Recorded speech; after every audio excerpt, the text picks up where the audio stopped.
Namaste everybody, Haribo. Welcome to our Happy Man channel once again. Very nice that you're with us. So we're going to talk today about panic attacks. Now that's a very relevant topic today. And I would like to offer my respects to my spiritual masters, Siddhaswarupananda, Paramahamsa, and Srila Bhaktivedanta Swami. Wonderful, wonderful teachers who have changed my life. All right, so one viewer wrote in panic attacks. What are the causes, symptoms, and what to do about it? So the first question is, what are panic attacks? I think you know what they are. We panic. We lose our intelligence. I just recently read, this is interesting, when a person gets angry or when they're in panic, the front part of their brain stops working. And that part of the brain is what controls the intelligence. So when this happens, we lose our intelligence and we do stupid things. So, probably everybody has experienced panic attack in some degree, maybe not extreme or maybe extreme, but we just go crazy. We lose our intelligence. We do stupid things. We don't think. We often get in more and more difficulty because we didn't use our intelligence. We're under the complete control of panic. So one of the things that we always hear, don't panic, calm down. In the mountains, I spend a little bit of time in the mountains, and one of the things, when something goes wrong that one learns, hopefully learns, don't panic. There's a situation, it could be very severe, it could be dangerous, it could be very, very serious. Don't panic. Because if you panic, things are going to go real bad real quick. So you try to remain calm. You analyze the situation. Okay, this is what happened. This is what occurred. Now, what are we going to do? Could be injury. It could be, you're lost somewhere. It could be whatever.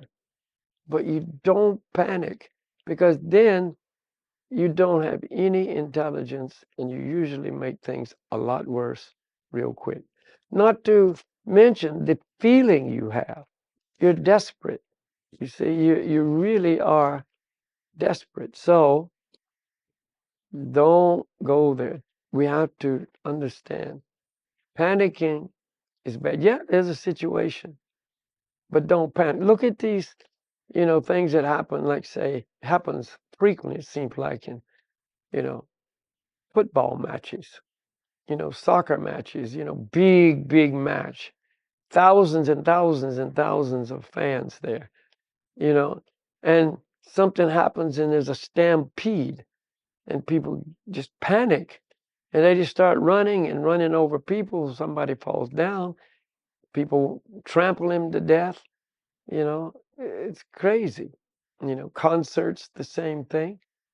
So, not good. Mm. So that's what a panic attack is. It's basically a result of fear. We're afraid. What are we afraid of? We're afraid we're going to die. The real foundation of fear is that we're afraid we're going to die. That means we're going to leave the body,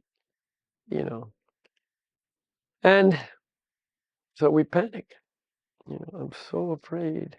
So fear is the root of the panic. What's going to happen to me? Terrible things are going to happen to me. I just sometimes act without even thinking. See, not good. What are their causes and the symptoms? The symptoms are, the symptoms. You can't even breathe. You're trembling oftentimes, crying, screaming, animalistic impulses. not caring about other people at all, every man for himself kind of thing, save your own life, don't worry about the others, all thinking the worst is going to happen, etc. See, this is not an unknown subject, but it's a very, very relevant subject. I mean, we just read the news. Now this is, very, common. You read the news, or don't read the news. I guess you can read online. Hear the news however way you receive it. And it sounds bad and you panic. Oh no, that's going to happen. That is going to happen. See? And it may not happen at all, but you're afraid it could happen. See? Fear. So you panic. Oh, I got to do this. I gotta, logic goes out the window. See? And we become completely irrational. What yoga and meditation practices can offer, what yoga and meditation practice can offer the solution for the people? Let's say the best solution for the people. Well, this world is a very dangerous place in and of itself by design. And so really, in grosser, subtle forms, often very subtle, we're all in a kind of a state of panic, fear, anxiety. We may not even realize that, but it's there, maybe far back in our mind, and it's affecting us in a negative way. There's all kind of, physical symptoms. One of the questions about symptoms, maybe your heart rate is, increased, your blood pressure is increased, your nervous system is under great stress, and so on and so on. And like I say, it can be very subtle. You don't even realize it. But over long term, it can have very, very severe consequences. So yoga, and there's many different aspects of yoga, from hatha yoga, the physical exercises, asanas that, you can do. They're designed to calm the mind, to calm the body. See? So you can do that. Meditation practices. You can try to meditate in the old standard idea of meditation. Sit, close your eyes, and try to just be calm, to be peaceful. Meditate, focus on your breath. You see, try to, relax and maybe try to achieve a level of thinking of nothing. Can't do that, but breathing deep pranayama. There's a question on pranayama we could talk about, but regulated breathing and so on, that can help. But there's really no shelter there.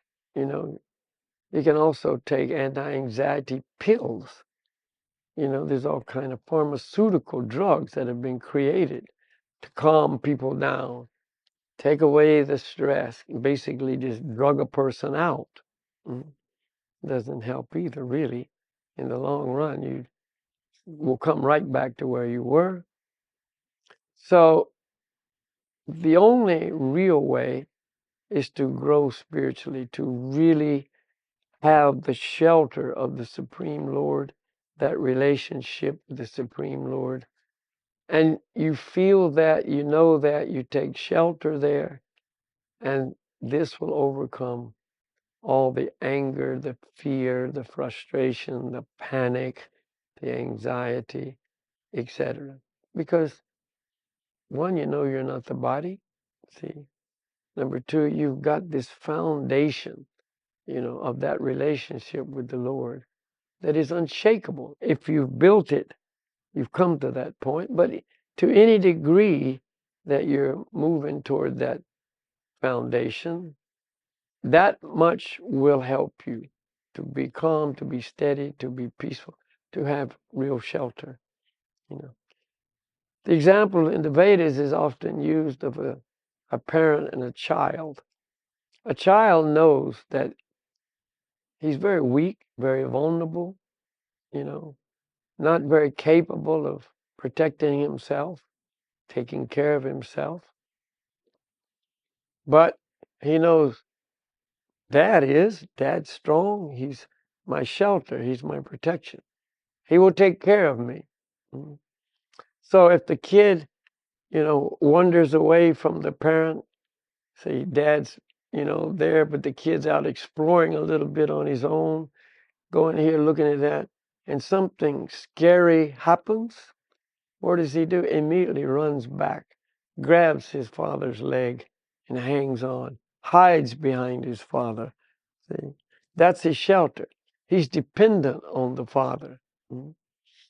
So the wise person who has developed this type of relationship with the Lord knows that that's my real shelter. That's my real protection. So that makes it possible for him to be calm and to be peaceful through the worst of times in the material world. Because in truth, the realized soul is not really in the material world. In other words, he's physically in it, geographically in it, but, he's not of the world. He's not experiencing himself as a resident of the world. He's in the spiritual world, in his transcendental spiritual relationship with the Lord. And that's present even while he's in his material body, in the material world. So that's the only real solution to all of this, Now, we are always promoting the chanting of the holy names of the Lord, the mantras, transcendental sound. So the Lord is non-different than his names. So we can take shelter in the holy names. We are instructed to do that. Take shelter in the holy name. And if we do that, then we'll have that shelter. See, that will make it so I don't have to panic. I don't have to be afraid. The Lord's in control, and I'm in his hands. Not that we just sit there and do nothing. You deal with the situation as necessary. See, you take your precautions, you take your, solutions that will, be beneficial, but your shelter is in the Lord. And you'll not panic. It's the only real stable foundation for the soul of any position in life. It's real. It's not just some imaginary condition. It's real. Just like the Father is real for the child. We're all children of the Lord. We'll never be a grown-up adult and I don't need Dad anymore. See, we're all eternally children of the Lord, always under his protection. And we should seek that protection. Okay, so thank you for that. It's, a world today that, well, if you're prone to panicking, it's the perfect time for that. It's a terrible situation now, in many levels. I don't know what level you're thinking about, but there's not only one. There's many, many levels of danger that we should really be concerned about. But don't panic. See, don't be in anxiety. But certainly don't be lazy and complacent. Okay. Thank you once again, and we'll see you next time. Take shelter in the holy name. Haribo.